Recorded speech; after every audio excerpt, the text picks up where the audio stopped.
ke rumah Citra Pendawasri. Mudah-mudahan kita senantiasa istiqomah dalam menjalankan ataupun mengemban amanah yang sudah diberikan kepada kita semua. Demikian, ada salah dalam penyampaian, saya harus pribadi mohon maaf yang sebesar-besarnya. Akhirul kalam, assalamualaikum warahmatullahi wabarakatuh.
Wakil SPB kepada Kiai silakan.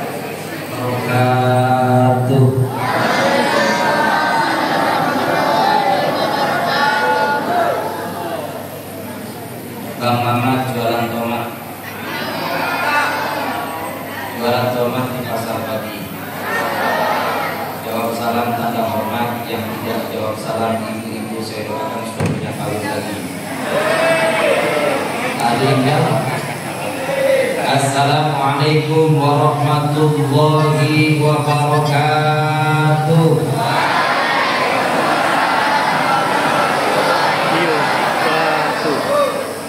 Akhirnya jawab, apa juga suaminya kami tadi ya.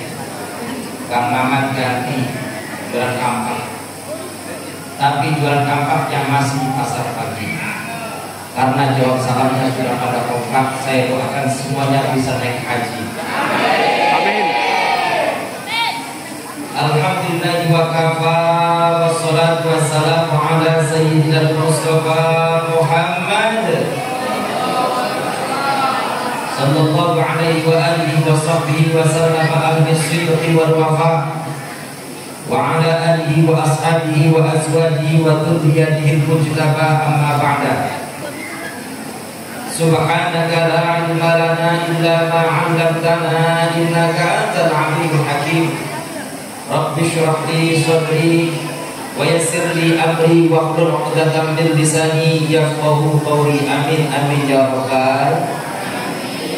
Yang saya hormati dan saya muliakan Bapak Imam Masjid Baitul Falah,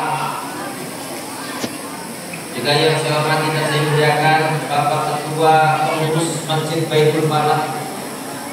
Mana pula itu orangnya? Oh, bikin kopi ya.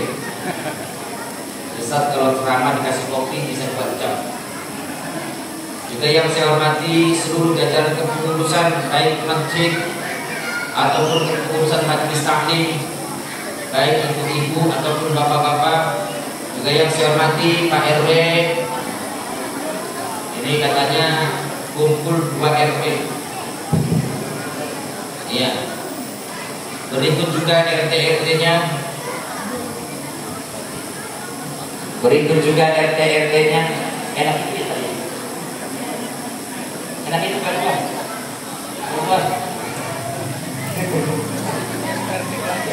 Iya. Bismillah, bismillah. Enak mana? Ini yang ini. Dua-duanya. Amplopnya 2.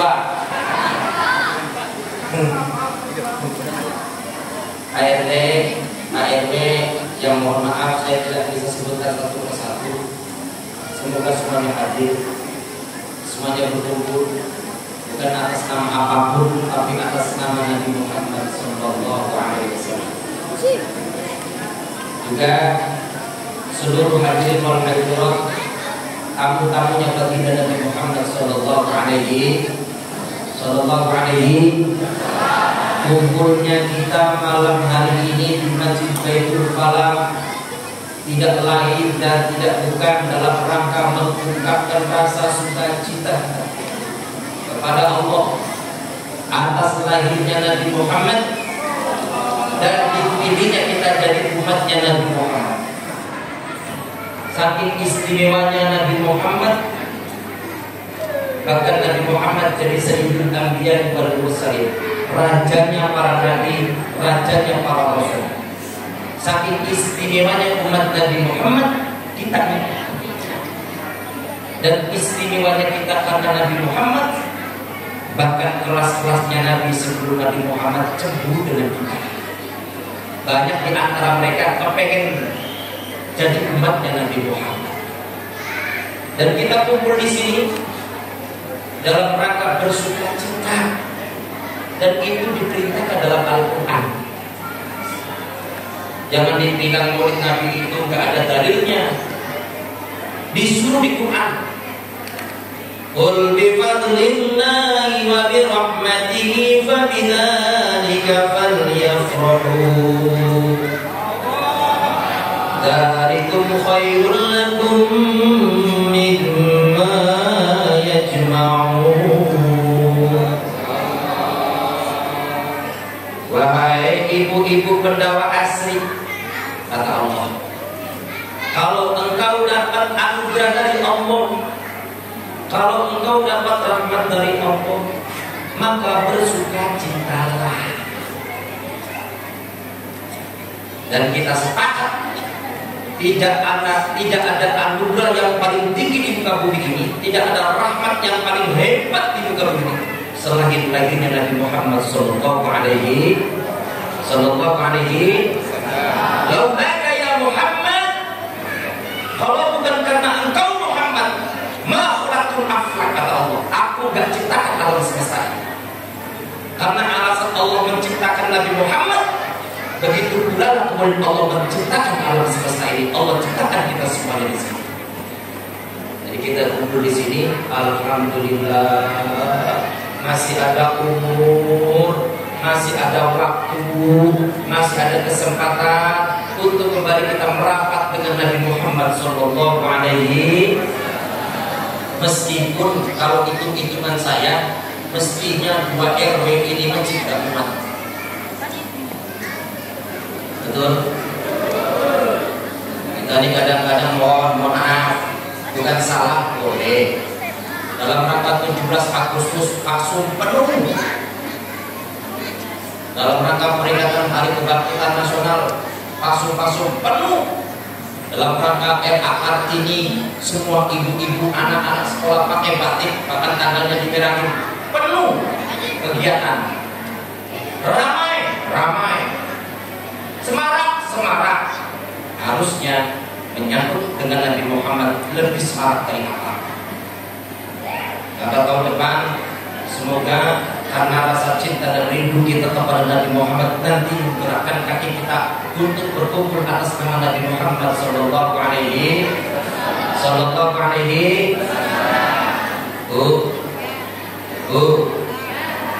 Mana suaranya? Mantap katanya. Abu Lahab, Nabi Muhammad itu punya paman 4. Abu Lahab, Abu Thalib, Hamzah, Abbas.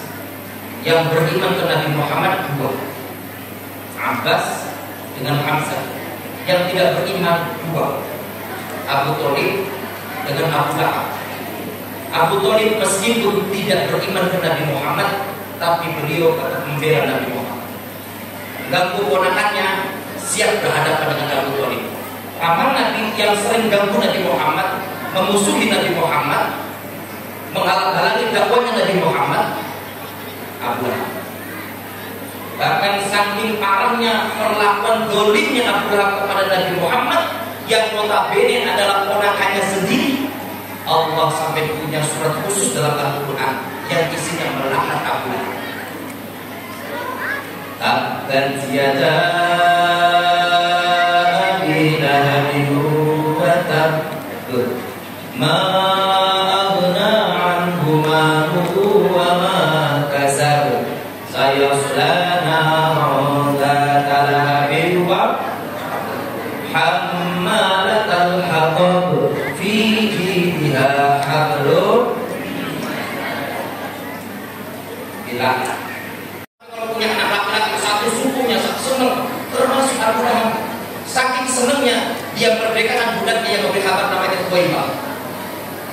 Satu kali seneng seumur hidupnya Abu Lahab, meskipun di nerakanya Allah, dia masih dapat rahmat. Bagaimana kita yang tiap tahun, yang tiap minggu, yang tiap bulan senang dengan lahirnya Nabi Muhammad SAW. Insya Allah seluruh jamaah Baitul Falaq semuanya masuk dalam surga di Allah Subhanahu wa Ta'ala. Amin ya Rabbal. Kata Nabi, man ahabbani kana ma'i fil jannah. Siapa yang mencintai saya, nanti dia bersama dengan saya di surga.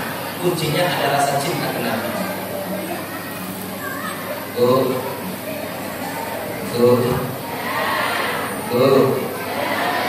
Pak, mencintai Nabi Muhammad ini Pak, gak bisa ditawar.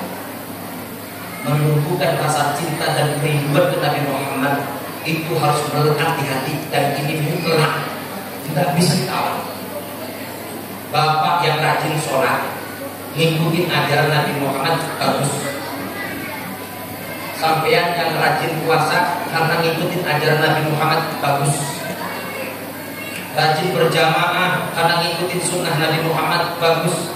Tapi ingat, setiap ibadah yang kita kerjakan kalau tidak tumbuh dan berasal dari hubbul Mustafa, rasa cinta kita kepada Nabi Muhammad SAW, ibadah yang kita kerjakan tidak zong.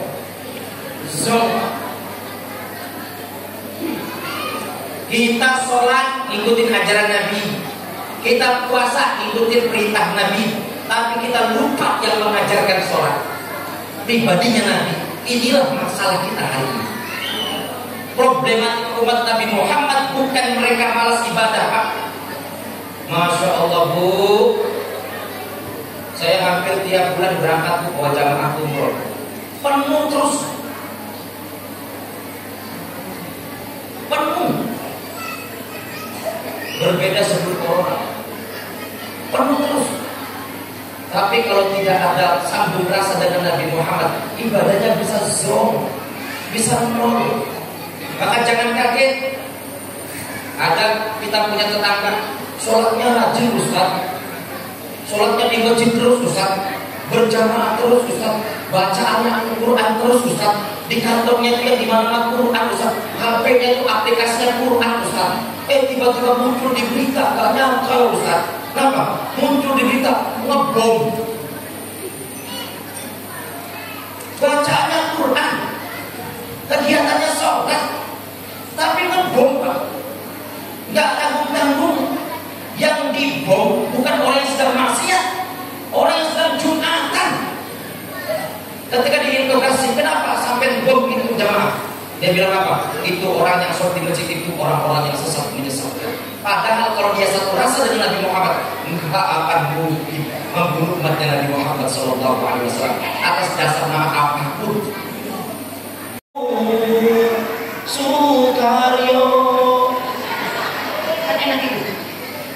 Kita kadang-kadang mohon maaf ini Pak, ini kalau saya kaca, waktu pacaran mesra, yang alapan belum, sarapan belum maksudnya, belum sarapan yang nanti masuk angin, nanti acuh angin, kemana-mana digandeng ya Bu ya, walaupun belum halal digandeng, pacarnya jatuh, aduh ya, iya hati enggak, waktu pacar,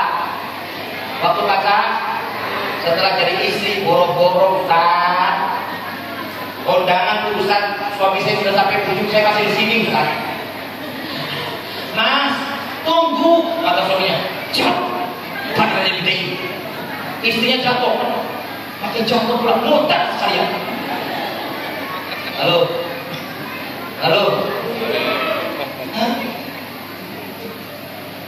Gitu. Ini kadang-kadang hal yang sepele itu saja sudah kita tinggalkan Nabi Muhammad. Ibu waktu masih gadis, badannya kan kecil-kecil, betul. Gara-gara suami kan punya anak satu, anak dua, anak tiga, anak empat, wah, enak aja suami membeli istrinya, dud kopi. Kata istrinya, sahabat mereka, dupet. Kenapa? Karena tidak kenal Nabi Muhammad Sallallahu Alaihi Wasallam. Oh, senang nggak kalau dipanggil suaminya? Ya, kopi ya. Senang nggak? Senang. Hani, kopi Hani. Senang nggak? Ini senang. Cinta. Bikin sarapan cinta, seneng gak? Seneng. Jangan istrinya dipanggil, kue gombel. Ya Allah. Maka kalau kita kenal Nabi Muhammad, Pak, kalau kita cinta Nabi Muhammad, kenal Nabi Muhammad, dalam rumah itu seperti keluarganya Nabi Muhammad Sallallahu Alaihi Wasallam. Istrinya nanti niru Sayyidah Khadijah, suaminya niru Nabi Muhammad, indah. Maaf, ini survei Pak. Kata kawan-kawan saya yang kebetulan ada yang kuliah di Australia, ada yang kuliah di Inggris, ada yang kuliah di Perancis. Dia bilang apa? Man, saya justru menemukan sunnah Nabi di negara kafir. Di Perancis itu, kalau suami istri naik mobil, yang bukakan pintu itu suaminya. Di Perancis itu, kalau mau makan, yang menyediakan kursi, narik kursi, itu suaminya. Di Perancis itu kalau bikin sarapan, yang masak menyediakan sarapan pagi, itu suaminya. Di sini kok kebalik ya katanya. Padahal kita orang Islam, umatnya Nabi Muhammad, tapi meninggalkan Nabi Muhammad Sallallahu Alaihi. Maka pesan saya, yang buka-buka Barzanji dibaca lagi.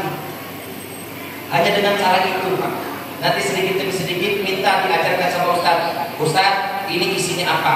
Ini artinya apa? Ini pengertiannya apa? Ini maksudnya apa? Ini menceritakan apa? Nanti Ustaznya sedikit-sedikit menceritakan. Oh, begini Nabi Muhammad. Oh, begini Nabi Muhammad. Diberkahi oleh Allah Subhanahu wa taala dengan sebab Maulid Rasul, dengan sebab kita memperingati Maulid Nabi Muhammad sallallahu alaihi wasallam. Al-Fatihah.